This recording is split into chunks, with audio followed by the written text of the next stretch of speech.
आज हम आपको ले चलेंगे उस समय में जब पृथ्वी पर इंसान नहीं बल्कि राक्षसी डायनासोरों का राज्य था।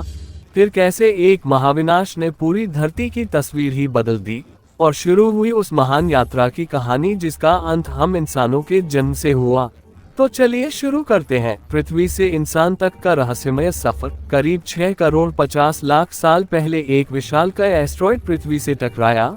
टक्कर इतनी भीषण थी कि इसने चारों तरफ धूल और राख का गुब्बार फैला दिया। सूरज की रोशनी महीनों तक धरती पर नहीं पहुंची, तापमान गिर गया और डायनासोर का अंत हो गया।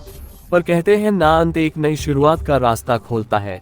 डायनासोर के खत्म होते ही धरती पर उन जीवों को मौका मिला जो आज हमारे सबसे पुराने पूर्वज माने जाते हैं।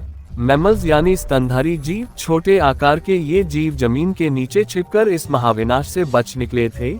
इन्होंने सब कुछ खाना शुरू कर दिया, फल, कीड़े, अंडे, जो भी मिल जाए। महाप्रलय के बाद धरती फिर से शांत होने लगी, जंगल दोबारा उगने लगे, जीवन धीरे धीरे लौटने लगा। जो 5% जीव बचे थे उनमें शुरू हुई एडॉप्टिव रेडिएशन यानी तेजी से नई प्रजातियों का जन्म। करीब 5 करोड़ 50 लाख साल पहले धरती पर बंदर जैसे जीव दिखाई देने लगे। ये थे प्राइमेट्स जिनकी आंखें सिर के सामने थी, यानी गहराई और दूरी को बेहतर समझ सकते थे।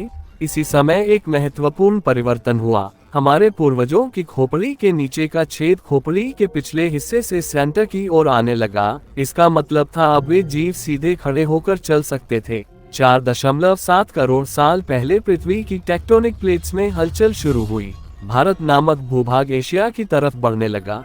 जब दोनों महाद्वीप आपस में टकराए तो उठी हिमालय पर्वतमालाएं। हिमालय के बनने से मौसम में बदलाव आया, बर्फ गिरने लगी और उससे गंगा यमुना जैसी नदियां बनी, जिनसे आज भी करोड़ों लोग पानी प्राप्त करते हैं।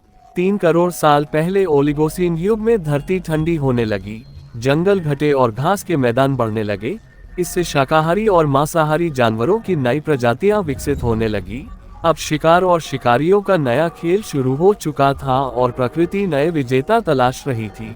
40 लाख साल पहले अफ्रीका के पूर्वी इलाकों में टेक्टोनिक हलचल हुई और ईस्ट अफ्रीकन रिफ्ट वैली बनी। मानसूनी हवाएं रुक गई और वहां के हरे भरे जंगल सूखने लगे।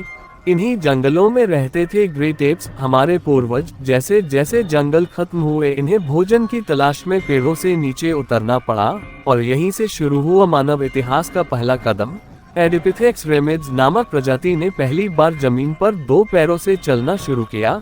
इनका दिमाग संतरे जितना छोटा था, लेकिन इनका उठाया कदम भविष्य में चांद तक पहुंचने वाला था। 23 लाख साल पहले हमारे पूर्वज होमो हैबिलिस सामने आए। इन्होंने पहली बार पत्थर को काटने, तोड़ने और हथियार बनाने के लिए इस्तेमाल किया। पत्थर ने इंसान को ताकत दी। अब वे न सिर्फ शिकार कर सकते थे बल्कि उसे काट भी सकते थे। अंगूठे और उंगलियां और मजबूत हो गई। ये वो समय था जब इंसान ने टूल्स से रिश्तेदारी बना ली। इसके बाद आए होमो इरेक्टस जो और भी चतुर थे। इन्होंने सबसे पहले आग जलाना सीखा। आग से मिला प्रकाश, गर्मी और सुरक्षा। अब मांस को पकाकर खाना आसान था, पचाना आसान था, मस्तिष्क को ज्यादा ऊर्जा मिल रही थी और हमारा दिमाग बड़ा होता गया। अब इंसान परिवारों में रहने लगे। उन्होंने मिलजुल कर जीवन जीना सीखा। 2 लाख साल पहले इंसान ने अपनी सबसे बड़ी ताकत विकसित की, भाषा।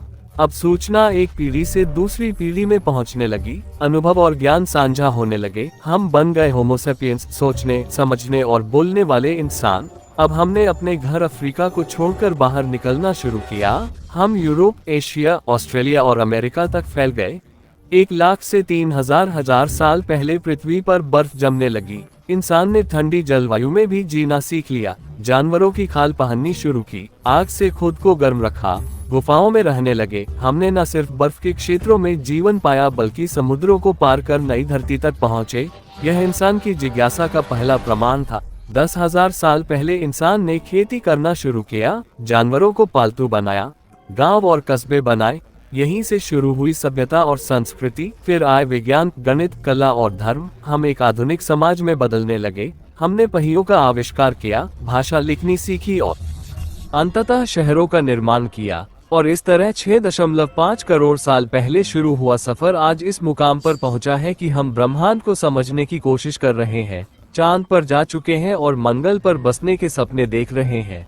लेकिन दोस्तों, ये तो बस शुरुआत है। अभी हमें बहुत आगे जाना है। जैसा कि कहा जाता है, हम ब्रह्मांड के नहीं, ब्रह्मांड हमारे अंदर है।